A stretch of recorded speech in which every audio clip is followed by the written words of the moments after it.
The next person we're going to talk about, Anita Tedaldi. She was on the Today Show. She adopted an infant that was found on the side of the road. And she took care of this infant for 18 months, was the adoptive mother, and she has recently decided to give the baby back and terminate the adoption. Ouch. Yeah, we have video about this, and I have very strong thoughts about this woman, so... All right, let's watch first. 130,000 children are adopted, but what happens if the child does not bond with the family? Anita Tedaldi recently blogged about her family's heartbreaking experience. We're going to talk to her in a moment. But first, Today National correspondent Natalie Morales has Anita's story. And by the way, Anita asked us to protect the identity of baby Dee and her husband, who serves in the military. The first time I considered giving up Dee, I was lying alone in bed. I ran to Dee's room, afraid that he was already gone. But he was there, sucking his thumb and breathing evenly. I caressed his cheek with 2 fingers and exhaled.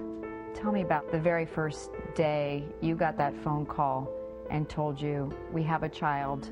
We were just overjoyed. We had pictures, and I remember I would look at the picture with my kids. As with any adoption, Anita and her family were thoroughly screened, and they went through counseling to help make Dee a part of their family.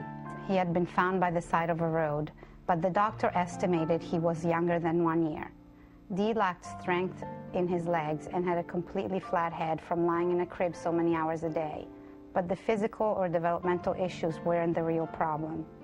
5 or 6 months after his arrival, I knew that Dee wasn't attaching. I tried very hard, maybe even harder than I would with my biological children, to find a connection, and I didn't feel that we were establishing that connection.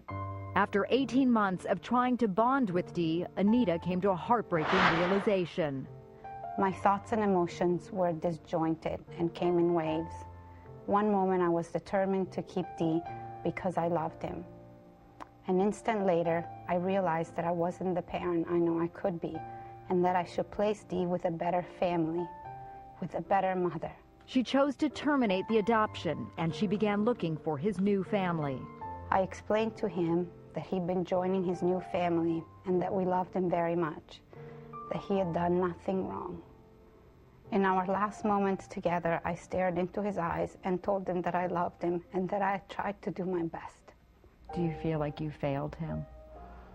I'm not sure that I failed him. I loved him and I tried my best. In that respect, I didn't fail him. He deserves the best life he could possibly have. I wish I could have been the one to give him that life. I like the little piano in the back. Ding, ding, ding. Yeah. And you know what? That report almost made her out to be a hero, which is bullshit. No. You're right. It made her out to be a hero, and I agree that that's bullshit. But at first, I had a very negative perception of this woman. I thought she was selfish. I thought that she was just a terrible person for adopting this child and then just giving him away as soon as she wasn't comfortable taking care of him, right? But at the same time, it's the worst possible environment for this child to grow up in.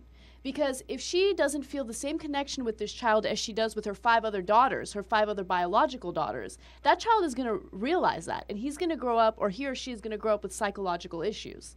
So... Not buying it. Okay. I'm buying it. Because the worst thing is for a child to grow up in an environment where he or she does not feel... That is not the worst thing. There's a lot of really bad things and different environments that you can grow up in. But a child needs to feel his or her parents' love.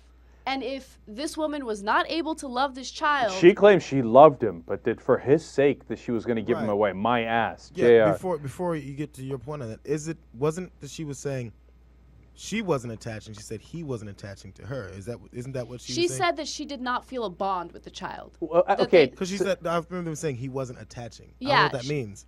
I don't know what that means either, but my perception of that entire story is that she didn't feel any type of bond or any type of attachment with this child, the same way that she did with her 5 other biological daughters. Here's my perception of the story. First of all, what did you ask the kid? And the kid's like, I'm not really attaching to you.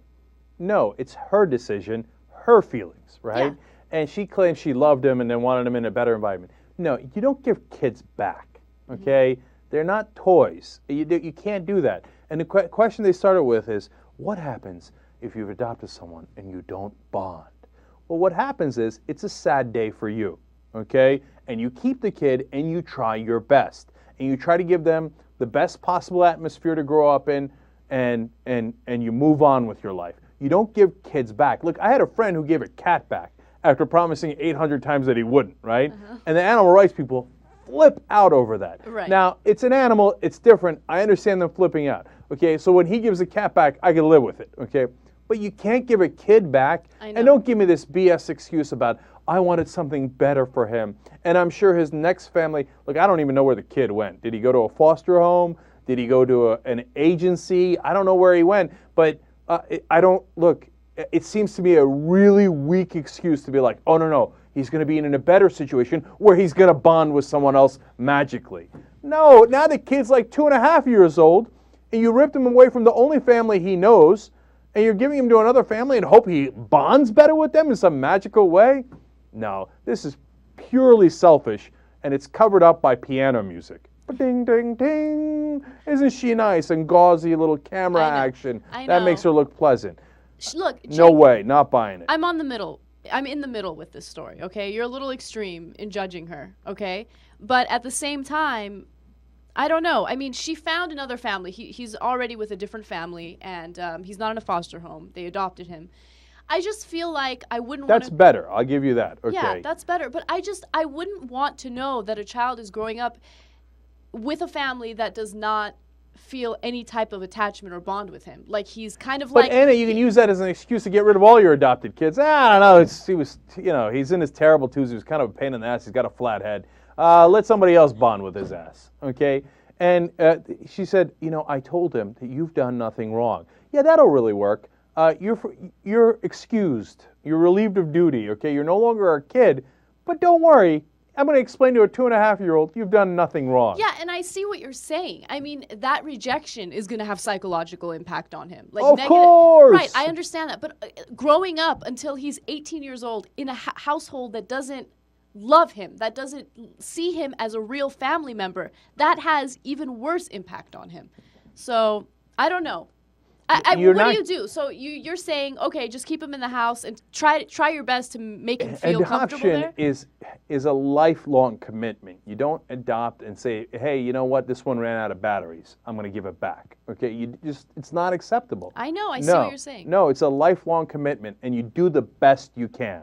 Okay, it doesn't mean it's going to be perfect. Doesn't mean that, I guarantee you that you will all have incredible bonding relationship, etc. That's part of the risk, and that's why adoption is really tough, and that's why it takes courageous people to do it, and I admire them tremendously. But I'm sorry, I can't have you giving the kids back. I just can't have it.